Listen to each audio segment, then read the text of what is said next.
Simon, I think you can start. Yeah, hi, welcome everyone. Thanks for joining us today. I'm joining in the evening here from Australia, and we've got a pretty cool panel today to discuss a pretty broad topic. We've got a lot of diverse perspectives to go through this really wide-ranging topic, and I don't think you can go to a Web3 or distributed web or crypto conference nowadays without hearing the buzzwords bandied around with NFTs and metaverse and gaming. They're really front of mind, and they've really hit the scene with a lot of anger at the moment. So we've got some really cool perspectives to on the panel today, both from the venture capital raising side of the fence. We've got at the tip of the spear in terms of innovation. We've got regulatory and compliance, and we've got a real passion of mine, which is inclusive fintech and inclusive using these distributed web technologies for inclusive real world impact. So I guess it is a really broad ranging topic. So I guess probably the best place to start for everyone is to get a bit of a definition and a little bit of context around it. So I might just go around to each of our group here and get each of you, if you could, to give yourself a short introduction about yourself and your role, and perhaps give us a little bit of an indication of how you define the NFT space and how you see this NFT space converging with the gaming industry. I suppose I might start with you, Bowie. You're first to my right on my screen. So let's maybe start with yourself. Sure. Thank you, Simon. And thank you for having me and everyone. Good to be here in the same panel with all these like-minded person. I'm Bowie, based out of Hong Kong. I wear a few hats. One of them called Major is an angel investment group based out of Hong Kong and Singapore. I do direct investment to different startups. Focusing on 5 specific technologies, including AI, blockchain, big data, cybersecurity, and Internet of Things. On the other hand, I'm also active in the VC space. I'm a partner of a VC fund called True Global Ventures. We are more focused on Web3 blockchain-based projects, including 3 specific verticals, including gaming and entertainment, infrastructure, and also financial services. On the other hand, I also run my own startup called Makespire, which is a tech venture development and education group. I do a lot of educational events and conferences in terms of specifically focusing on emerging technology like blockchain, metaverse, and NFT. My mega conference is called Game On. You can find more information about this, which is the exact topic that we were talking. So GAME has an acronym of gaming, art, music, and entertainment. So yeah, I look forward to interact with all the panelists. But in terms of the definition of the NFT, and first of all, I think you need to understand what is the meaning of fungible token. So there's fungible and there's non-fungible. So to talk about the fungible, we can simply use a Bitcoin as an example. So if I have one Bitcoin and I need to transfer to Simon, the value remain unchanged. Or if I have to exchange a Bitcoin from Simon, Simon has one, I have one, I exchange with him, the value stay the same. This is fungible. That applies to all different kinds of currency, whether it's a fiat cash or any cryptocurrency like Bitcoin or Ether. So this is the basic fundamental, I guess, thing you need to understand. But for speaking about non-fungible token NFT, the most important thing you will need to understand is they're basically digital asset that featuring identifying information document in smart contracts. They are designed to be unique, and in terms of the value, they could be varied. So NFT or non-fungible are presently the hottest trend in the domain of blockchain and crypto assets. And if you dive deeper in the, I guess, enterprise NFT, you will discover that basically unique digital coins. So, and the unique digital code depend on the same blockchain technology as on the as cryptocurrency such as Ethereum. And so NFT trend has opened up a new development in the gaming space and also art, music, and entertainment sector. But while there's a lot of buzzword around the metaverse, it's essential to understand that the metaverse is still in the early stage of the development, and those who get involved in the metaverse early might have a chance to make significant profits. Yeah, that's great. Elizabeth. Hello, everybody. Good morning from the United States. Good evening and good afternoon, wherever you all are. So I'm Elizabeth Strickler, and I direct media entrepreneurship and innovation at Georgia State University. And I wear multiple hats there, and also externally, I'm on about 6 advisory boards of different projects because the space has exploded. And so coming from where I am, we have 2 degrees at my university. One is game design and development, and one is media entrepreneurship and innovation. But so our students have been using virtual world building and game engines way before the word meta was talked about. And so we've been building virtual worlds or mirrored worlds. And that's what sort of got my ear tweaked long time ago when the NFT and the CryptoKitty, was, first brought on. So I delve into, so I teach a Web3 class. I run the blockchain lab at Georgia State University, and I work with a lot of hip hop artists in Atlanta.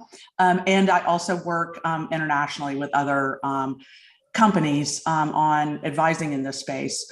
But I have 2 sort of key things that I think really help people understand both the NFT and the metaverse. And they both go hand in hand. You really can't talk about one without the other. And the one thing I like to say about the metaverse is everything in the real world will be recreated in the virtual world. So just start thinking of a mirror of everything that you see that will become virtual. So that's just a good way to kind of frame your mind when you start thinking about this.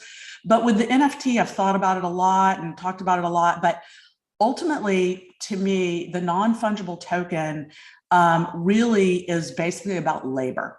And what I mean is that everything that we do, even what we're doing right now, ultimately becomes a file. And then that file can then be protected using the same technology that enabled Bitcoin to allow money to not be double spent and still be digital. So really that's the key thing, is that you can protect any file, and it started with art. So you see a lot of people talking about art as a non-fungible token. But the more you believe that everything that will be created in the virtual world, and we need to protect when I say digital assets, I mean something different probably than a lot of fintech people mean. I mean, my avatar, my 3D render of my, special cup, anything that you create will be protected, in this form of a non-fungible token. So that's my intro. Great, it's fascinating. Manish, you're next on my screen. Hi everyone, and good afternoon to everyone out there in Qatar. Assalamu alaikum.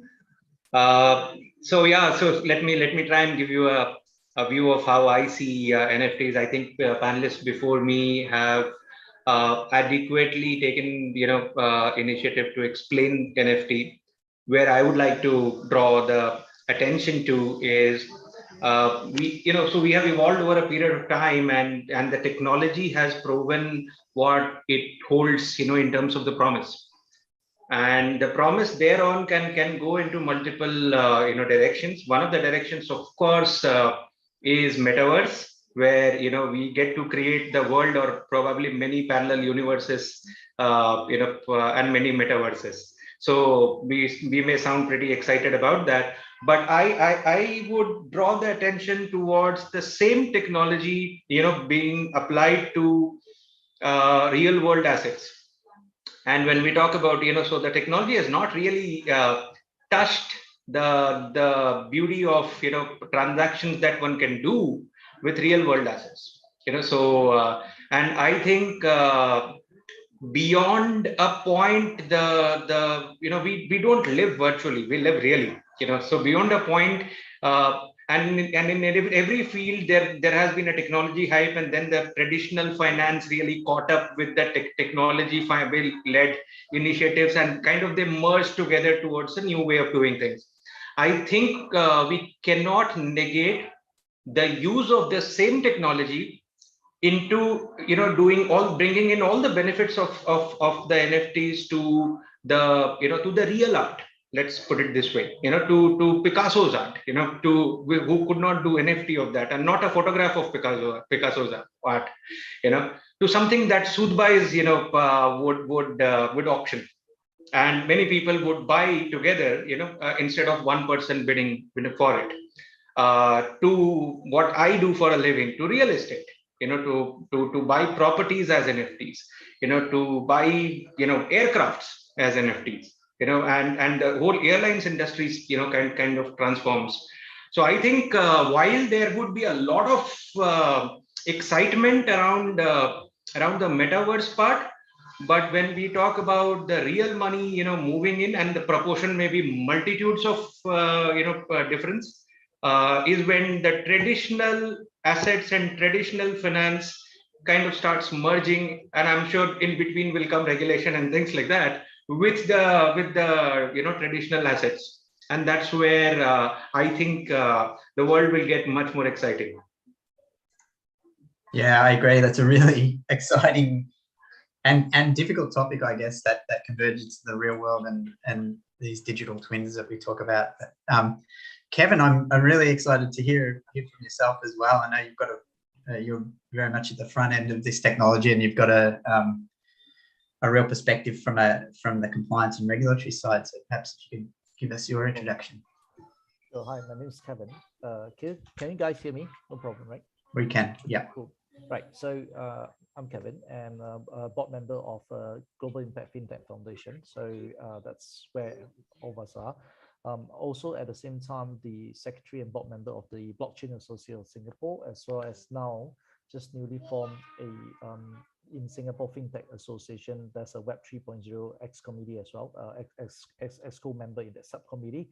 So I think in this space, I run a crypto payments company, or a ready payments company, as well as, interestingly, a company that deals in GameFi and NFT marketplace. They've successfully done a couple of blockchain for good projects, like the United Nations High Commission for Refugees, and ongoing still a couple of blockchain for good kind of like projects as well in Singapore and outside of Singapore. So I think my perspective on NFT, being an actual practitioner that works out the NFTs for good and as well as for commercial purposes, is that it is, to me, a digital certificate right on the blockchain that has a certain value to it. So each of them are actually different as compared to the likes of like Bitcoin, which is pretty fungible. That means one Bitcoin equals to another. But in this case of NFTs, they are totally unique in themselves, that one NFT is never the same as the next one, even though they could represent an identical artwork, but because it is actually something that is not replaceable with each other. So hence the word non-fungible token. So, okay, so on this perspective itself, I think my interest is to look into not just, I think, artwork, because I think that it started off from there, but I think really the interest goes into much more than that, right? So in terms of how NFTs could represent real world assets, right? For instance, land, vineyards, right? Real physical items and things like that. And even some are looking to physical, artwork as well. So that's an area that I am actually heavily involved in. Now, from answering the question on regulations and all that, I think increasingly I think as you can see from the news recently about OpenSea being involved in fraud, and you have a former employee that's actually in the company that says that they are actually doing some with fraud, and this is not just kind of isolated with OpenSea, right? There are other platforms that are involved in that as well. So I think such I think incidences will kind of like send up alarm bells to regulators and authorities right around the world to say that, hey, this is something they need to watch. So I think what we did originally is that even for our own NFT platform is that we did it with KYC installed. So we are one of the first in the world probably to actually have last year to actually have KYC function integrated with an NFT marketplace, where people would then have to go through a KYC process to onboard before they can connect their wallet and either to actually mint NFTs or purchase NFTs. So that's been successfully done for a couple of cases. And I think given that we've ran a couple of charitable programs in Singapore, and given that Singapore, it is a financial hub that supports AML and stuff like that. So which is why the charity insisted on, and because these are registered charities in Singapore with the Singapore government, so the charity insisted that obviously donors and supporters need to be then KYC. So I think that probably may form a future framework where authorities will probably set up rules, while at the same time not saying that they're going to regulate NFTs like as how cryptocurrency is being regulated right now, but at least there will be an element of, I would say, compliance, right, to see that people are who they are, right, not anonymous, where potentially they could do do a bit of money laundering and using NFTs. So I think with that in mind, I think regulators may look into this space going forward, and hopefully I think everyone can understand that this is definitely coming and not going to be where it is today. So I think that's my advice. Thank you. Yeah, really interesting. I guess was super interested to get your thoughts as well. Oh, I guess you're very close to the every project needs funding, right? So the venture capital space and the capital raising space. So I'm really interested to hear with these movements around and this explosion in the NFT space and the metaverse space in particular. What's the perception of the capital management companies and venture world? Like, how do they see NFTs and their linkage to metaverse gaming type projects fitting into their portfolio, and sort of what trends are you seeing, and what do you see companies injecting capital? What do you see them as looking for if they were to include these type of initiatives in their portfolios? Sure, Simon, thank you for the question. So I think any investor, or one of the ultimate objectives is to buy low, sell high. So that applies to everyone of us, right? So, but just to give some background, the VC fund that I'm partnered with, as mentioned, we focus on Web3. So I can share two of the existing portfolio companies, a little information on them. So one of them is called Animoca Brands, so which is a sort of like a game enabler platform. They do a lot of investment directly and mainly focus on, I guess, in the blockchain space. So they raised several hundred billions in the last couple of years. At the last valuation, the latest one was about 4.5 billion. And for our VC fund, True Global Ventures, we invested in them before they turned to be a unicorn. So that was a couple of years ago. And their subsidiary, called the Sandbox, which is a game metaverse platform, having lots of I guess well-known brand to be partnership with, such as the well-known American rapper called Snoop Dogg. They also work with South China Morning Post. They work with Ocean Park. They work with Gucci. They work with so many different brands and cartoons figures.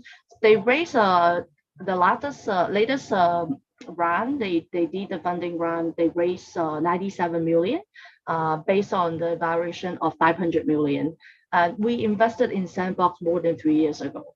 So, I guess that's just a little background of what we have done. But currently, we are in the market correction period. So, Bloomberg just released an article today, on some private companies' valuation plunge, such as Epic Games. Last October, in 2021, the valuation was 46.7 billion, now dropped down to 31.5 billion. Such a big drop, right? Other technology companies, including Canva, was about 40 billion last October, now has dropped to 27 billion. We have Samsung, which is one of the leading smartphone company. For the first time last year, they actually lost a spot to be the world's top smartphone seller in the world, and they lose it to Apple. Even they have a posted record sales of 244 billion for the firm, but they also have plunged in terms of the company's valuation, and the market value down near 30% to 367.3 billion.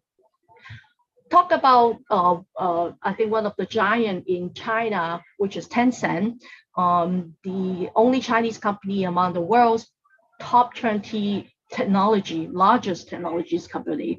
Their sales even jumped 24%, but now it's worth 414.3 billion, down from 773.8 billion last year. So we see so many technology or top technology companies actually facing the capital correction or the market correction right now. And I think in general, all these investors, after the hype last year, especially because since last March, once the most expensive NFT sales on Earth was over 69.3 million USD for one specific NFT. Since the hype, I think end of last year, we saw lots of overpricing, overvalued companies in the gaming, art, music, and entertainment sectors. But with the crypto winter started beginning of May, I think lots of people really burned their hand. And also, I wouldn't say it's a correlation, but we also see all these giant technology companies I just mentioned have these market correction. So I think in general, all the investors are becoming more conservative. But at the same time, I personally think there's a lot of opportunities there, especially during the bear market, because as long as you have the buying power, you have the money speak will have to say and determine. You have a bigger bargaining power when you negotiate the valuation of the company. So yeah, that's a little information I'd like to share with everyone. It's really interesting. Yeah, like we are seeing a lot of the same thing as a crypto project in our space as well. With this there's a lot of hype and noise, but it gets washed out in these bear markets, and sort of some of the real work begins. So it's quite an interesting time. But I would probably throw over to Elizabeth as well. I'm a little bit envious of your role. You must see some amazing innovation and some amazing ideas and concepts come and go in your daily role. And just really interested to hear from yourself about what sort of projects are exciting you in particular around this NFT and the gaming movement and the convergence of the two, and just what are you seeing in the world of innovation and entrepreneurship around this space and projects related to it? Yeah, thank you. So I had the great fortune of this past May, I taught for the first time a full blown course on Web3, but I co-taught it with a Silicon Valley investor and entrepreneur. He's the one that he created a ticketing system on the blockchain and sold it to Ticketmaster, Live Nation, which is our biggest ticketing system here in the United States. So he's a very knowledgeable person and invests mostly in sports and entertainment in the space. And so personally, while I have taken a hit personally in some of this, crypto winter, as Bowie calls it, I think that this is a great time for building, and this is sort of more my time, because this is where we're very nascent ideas. So when I teach my students who are massively diverse, Atlanta is, probably 80% of my students are African American here in the United States. So that's my undergrads. My graduates are incredibly internationally diverse. So I get to see the Web3 concepts. I take people who don't know anything, and then but my undergrads know game design and game engine, so they're very much interested in world building. But then when they learn sort of about protecting digital assets, protecting your data, figuring out how to tokenize different systems, they come up with amazing ideas, really mixing sort of these virtual worlds with a crypto or Web3 decentralized component.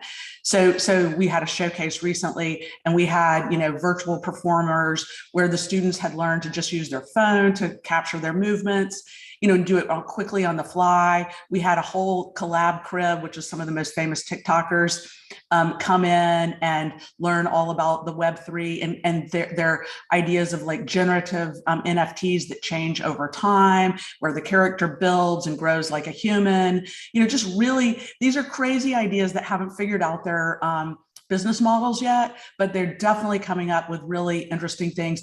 AI, figuring out how to do constantly generative new art forms. New art forms are being developed, and definitely my undergrads who are much more creative are just building crazy worlds, rooms that you enter into that respond to you, and then you can grab a token with your hand and pull it off the wall. Really fun things like that. They're pre-seed in Bowie's terms. They're people that aren't really ready for funding, but they've got some amazing ideas. So that's the undergrads. The graduates are really interesting because they're very international, and problems in the United States are very different than problems around the world. And so I love seeing people mix up their knowledge, international knowledge, and the Web3 stuff. So it's a very fun time. And so to Bowie's point, I think it's a great, I'm glad there's been so much fraud and so much scam and so many just, hangers on. So it's time to, I was in the .com boom too. So I'm seeing it mirror very similarly. Yeah, really interesting. Yeah, it's sort of a bit of a wash at the moment. I think we saw it also with the previous in the crypto space. In the previous sort of generation, we had the a bit of the winter arrive, and a lot of these projects sort of contracted. But I guess that sort of brings me to you, Kevin, as well, especially from the regulatory and compliance side. I guess with these technology explosions that occur, in particular of what we saw in the NFT space, in particular, with those events come malicious actors and malicious players who are out for a quick dollar. So just curious to get your perspective on, you mentioned all the KYC and some of the approaches that you're implementing previously, but just, I guess, maybe you could give us a bit of a snapshot of what you're seeing from the regulatory and compliance space, in particular in Singapore, but also more broadly in other jurisdictions. But how are regulators addressing this new technology that in some ways it sort of feels like it's arrived so fast, it's perhaps caught them a bit flat-footed in certain ways, and they're trying to react to it now. So what are you seeing in the regulatory and compliance space? Right. Well, I guess as an overall guideline from FATF, Financial Engineering Task Force, NFTs are not regulated per se, and they leave it to individual regulators in the country to make their own the perception of it, right? And or probably have their own views about that. But I think increasingly, in the US, being NFTs are now heavily into the debate of whether is it constituting as a securities because they do represent something of value, and or it's not, right? So the thing is that it becomes a very big debate that's still going on right now. But from Singapore perspective, is the NFTs are totally not regulated, right, as per currently, until otherwise. So I think it is a innovative technology that the government of Singapore is actually heavily looking to that, right? So for instance, looking to how NFTs could potentially be obviously used for charity, in charity auctions to raise money. Secondly, NFTs as a kind of like well, media advertisements for, you know, of companies, and even spreading government messages and all that to the citizens and all that. So that's what Singapore government is looking to it. But unfortunately, as with this space, as with the crypto space as well, most of the time, you know, the perception of that particular innovation has been warped by the fact that there are a lot of bad actors around. So like for instance, why regulations come out is because the practitioners in the industry are unable to convince the regulators or the government authorities that, you know, they can behave. So which is why we have regulations around cryptocurrencies pretty much around the world. So in a very similar way, because because of all these, you know, things like fraud and things like, you know, money laundering and things like even like scams and all that for, you know, in this particular new nascent NFT space. Again, this is a very similar I would say approach where, you know, regulators do not trust, or say government authorities do not trust that the industry can self-regulate themselves, right? Present a very credible front that they are able to do it legitimately. So unfortunately, again, bad actors appear. It makes the industry looks as though, you know, it's very flicky and very shady and very dodgy as well. So I think this comes to a point where regulators would not have a choice but to set up policies to actually regulate this space. So this is definitely going to come in more ways than one. But both financial regulations will come out, as well as like media and communications as well, because NFTs potentially being that, you know, it is also associated artwork, can potentially be used to spread like for instance, things like hate speech and all stuff like that. So, you know, through the NFTs. So I think these are areas that, you know, government authorities will look into. So eventually, anonymity is once again not unwelcome, right, in this space, as much as how cryptocurrency is being viewed in the transactional cryptocurrency. So I think in this particular space, I think regulations will start to emerge to see how they can track who is actually doing what, right, to prevent money laundering and stuff like that. So I think that's definitely going to come. There's no way to kind of like think that it's not going to work. It is going to be the case, right? Now, the more effective things is that because as beyond artwork, as people realize that NFTs are not just, you know, dealing with generative art and media and stuff like that, it can be a representation, again, not exactly being a security representation of real world assets, right? So and that ties into the metaverse as well, right? A virtual world representing the real world where there is a certain value. So for instance, an NFT could potentially represent a fractionalized portion of a real estate, and then potentially people can invest into that. Now, this is the part where obviously regulations come in, because you're looking into potential investments that comes up with certain returns and all that. So this is to obviously prevent money laundering and kind of all kind of bad acts as well. So this is definitely a space developing, and then obviously we'll come with a set of kind of regulations and compliance to fit into this area, especially where, you know, NFTs are increasing being used to represent physical stuff, right, in the real world as well. So I think extrapolating that into the metaverse, because the metaverse effectively is a collection of like NFTs, right? Potentially you can say that, right? So you have a virtual world. This is not new. That's been around for 20 years. But the thing is that there's never been any kind of like financial aspect to it until the advent of NFTs, right? So potentially in a metaverse, in a virtual world where NFTs represent a certain virtual asset, that particular virtual asset could also represent a physical asset in the real world. That's where I think regulations will come up to be of utmost importance to kind of like, you know, see that things do not go haywire. Thank you. Yeah. And I guess the quick follow-on question, do you see any particular jurisdiction that you or country or regulator that you think is particularly tackling this issue well or poorly, or do you have a view on that? Well, I think there are regulators that upfront ban NFTs in a certain way, like in Thailand, right? So NFTs is not exactly welcome and all that. And then obviously you have very liberal debates in the US where obviously there are certain debates going on with the Senate and all that to how to treat NFTs, and definitely Elizabeth can give more insight into that being based in the US. But yeah, I think it ranges from countries that fully adopt, kind of accept that, and probably not really regulating and just see a wait and see attitude, to countries that are really debating on NFTs, as well as countries that just upfront say they're going to ban it. Then obviously there are countries that adopt the technology alone but do not tie with cryptocurrency, because as it is right now, NFTs are tied to crypto, right? You have to use crypto to actually kind of like mint and purchase the NFTs, and then you trade the NFTs using crypto as well. Obviously there are methods to actually pay by fiat, which is cash and all that.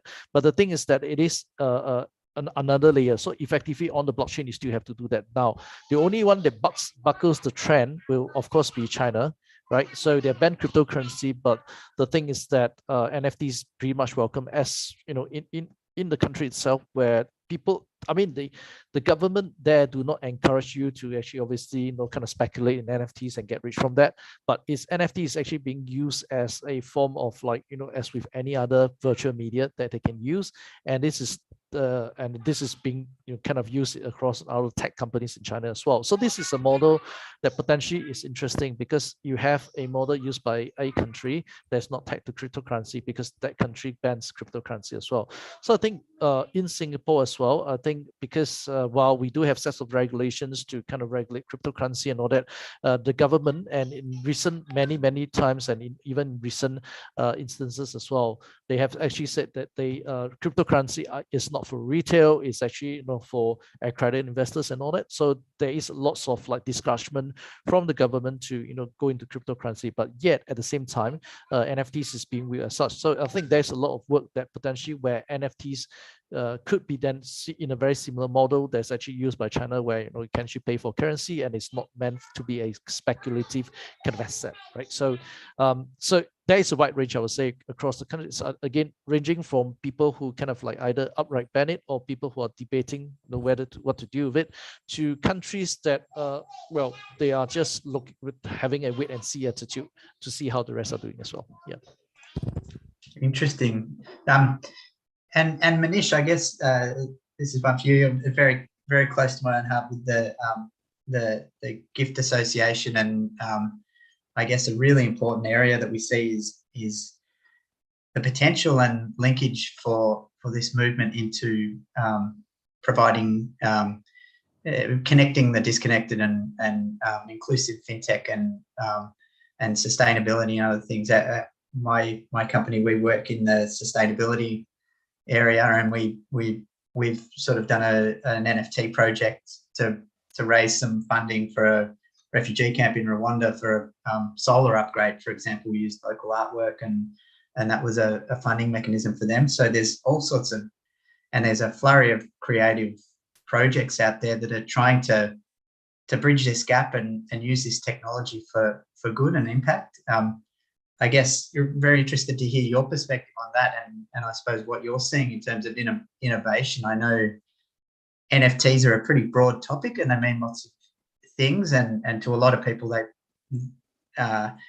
in the current scenario, we talk about artwork and avatars and these type of things, but an NFT in the same realm is a property right, for example, or a contract between two individuals on a transparent ledger. So yeah, really interested to see sort of and hear about applications that you're seeing from your perspective in inclusive and sustainability applications.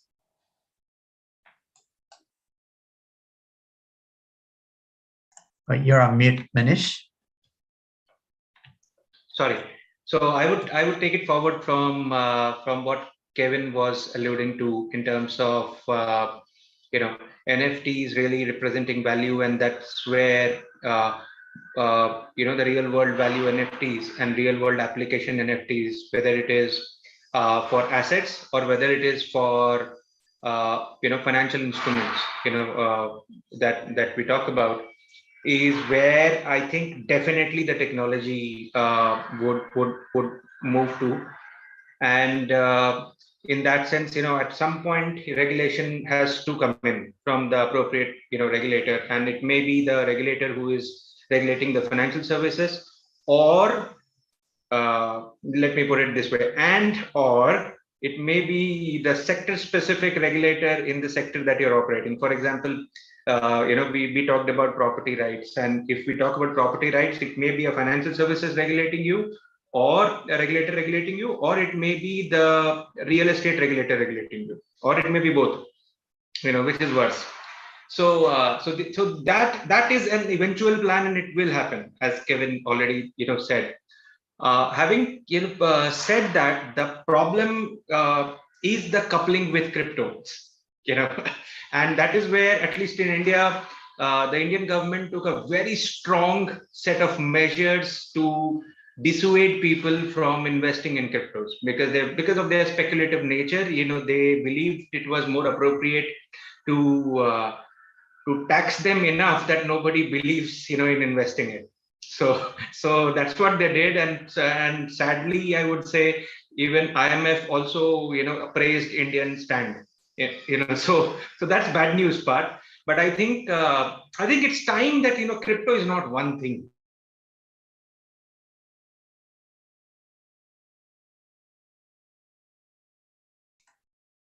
Oh, I think we may have lost Manish. Has everyone lost?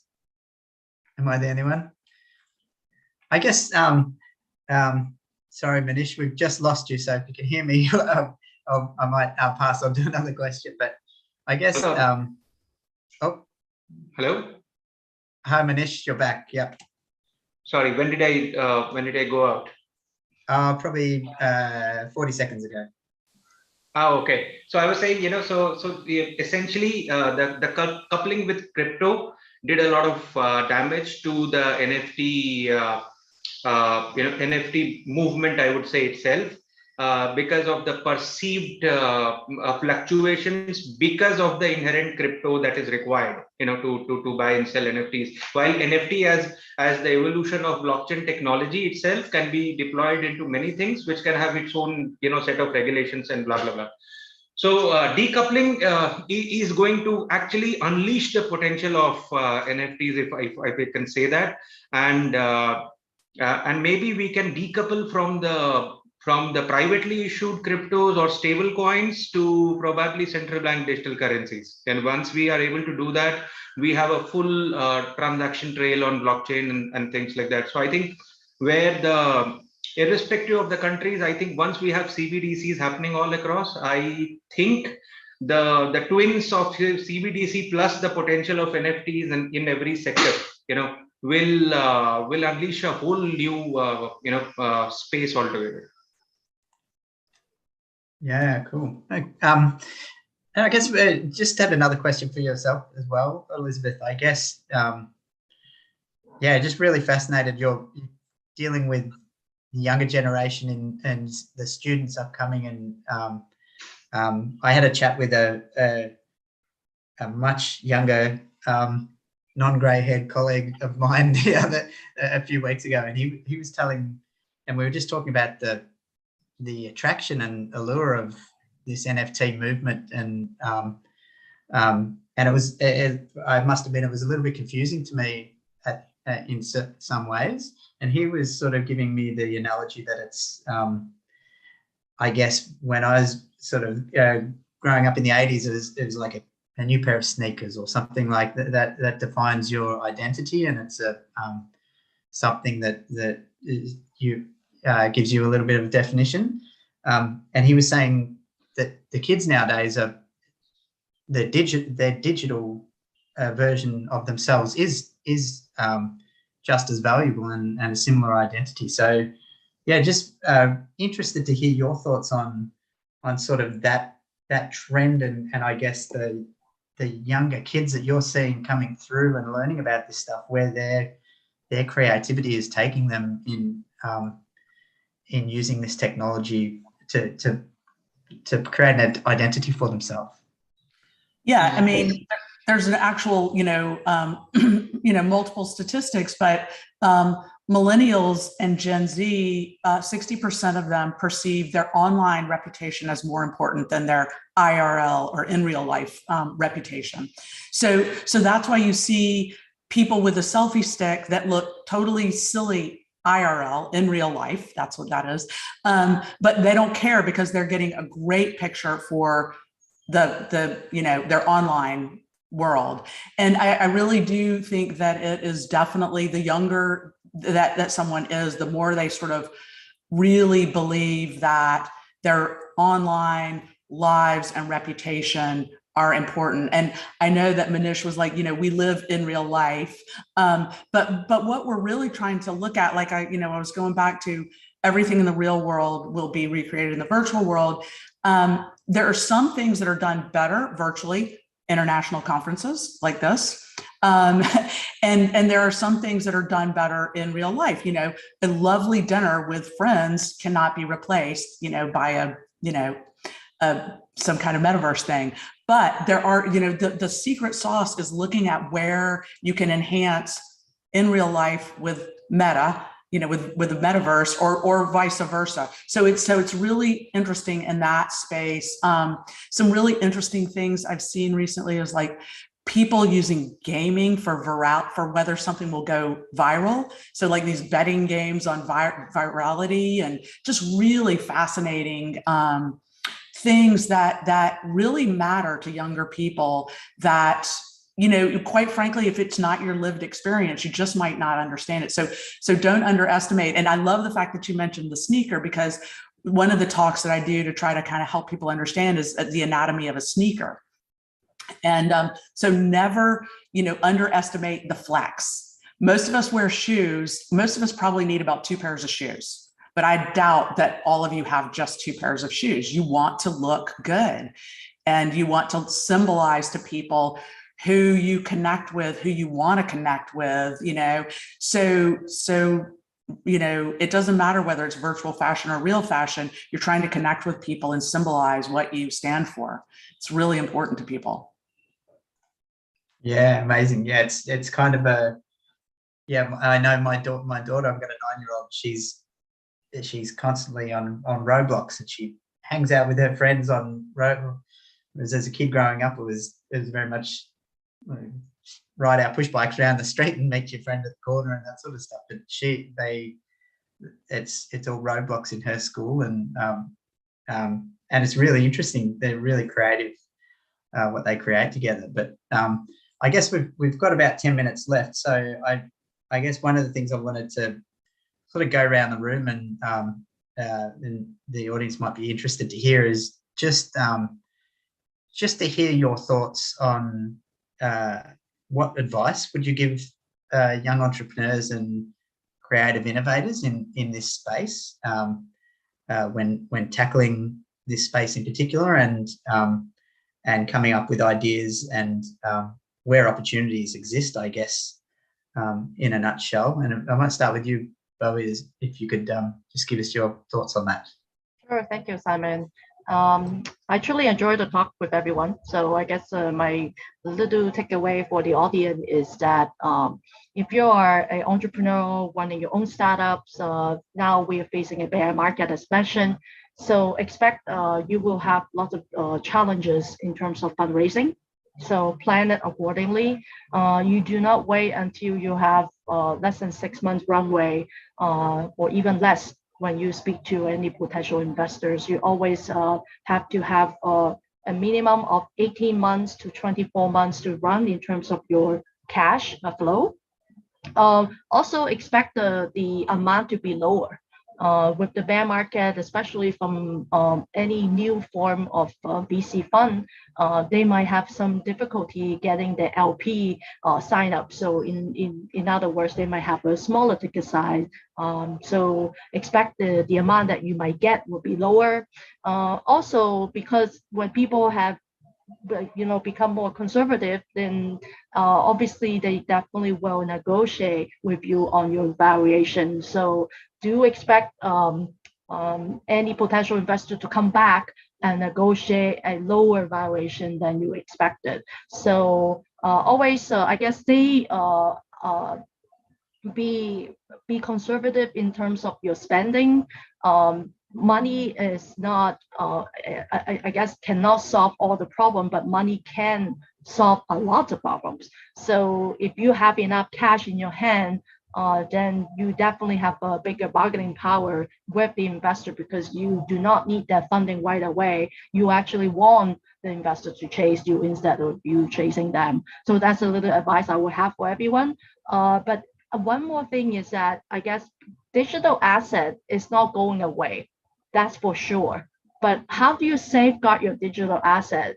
How do you properly learn in terms of cybersecurity is the key. So we're talking about latest, I guess the stats is showing approximately 1 million active users having the NFT wallet, but versus we have almost 8 billion population on Earth. So think about it, we still have a long way to go to really get massive adoption for everyone using digital asset or NFT whatnot. But there are lots of scam, lots of hacking. I guess to be able to know how to safeguard your private key, how do you use the cold wallet, and all these stuff.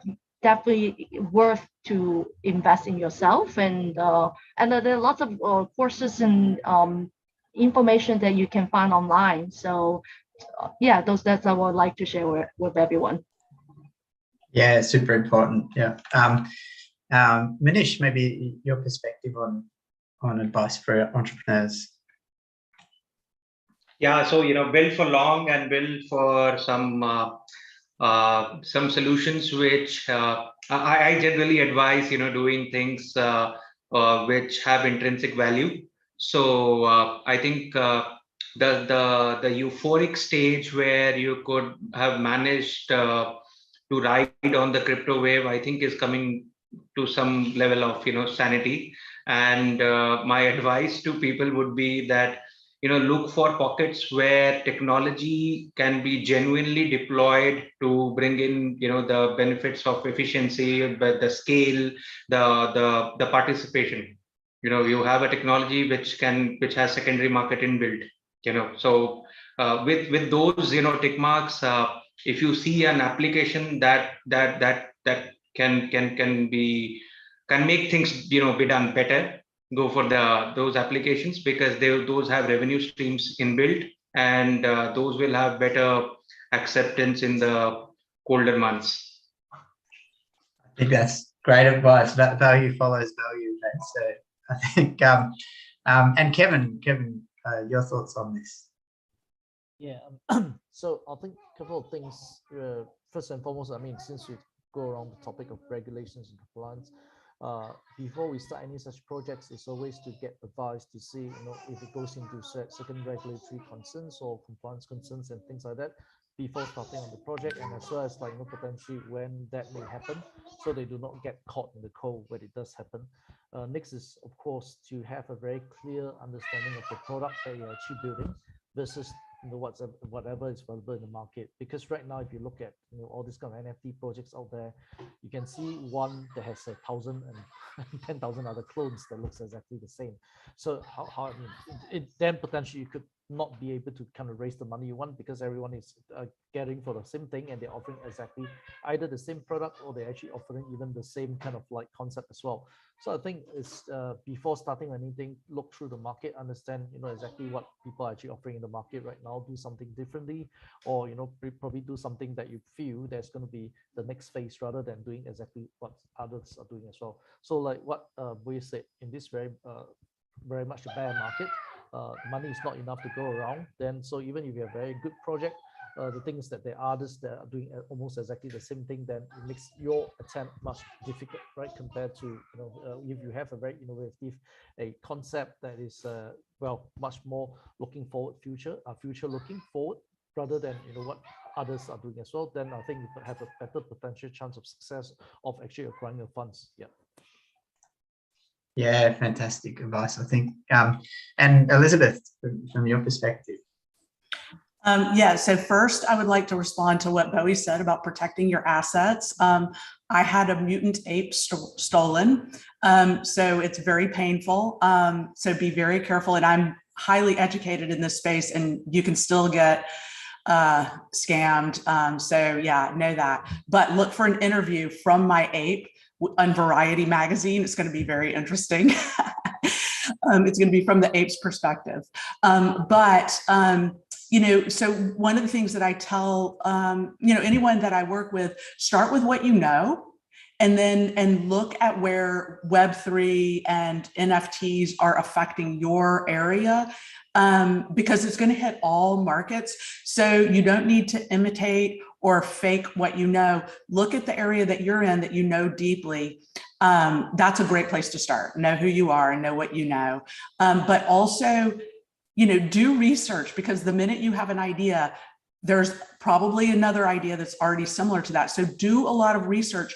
And if you just go one level deeper than where people already are, you have a huge leg up, because you see so many people just not really researching what's already existing in the market. So it's incredibly important, to Kevin's point, to look for that. But the more you know a niche, the more you can see how these new technologies can be applied, and that's going to be your most authentic and potentially successful project. Yeah, I think that's great. Yeah, start with something that's intimate to you and that you know well, and an opportunity or a problem. I think that's great advice. Well, thank you guys. It's been really awesome discussion. I've learned a lot, and it's really awesome to hear all the different perspectives. I think we couldn't have got a better group of perspectives on this topic, and it's a pretty hefty topic, I guess. I'm not sure about the protocol here, but I guess if you want to contact or chat further with any of the panelists here, including myself, just I guess probably reach out to Global Impact FinTech Group, or I think the moderator of this session might come on after and perhaps be able to share some details to get in contact with us. But yeah, really like to thank everyone for joining us from all over the world. I guess Elizabeth, your morning and my evening here, and all hours in between we've got across the panel. So yeah, thanks for joining us, guys, and appreciate the chat. Thanks, Simon. Thank you, everyone. Thank you. Thank you, everyone. Thanks. Bye.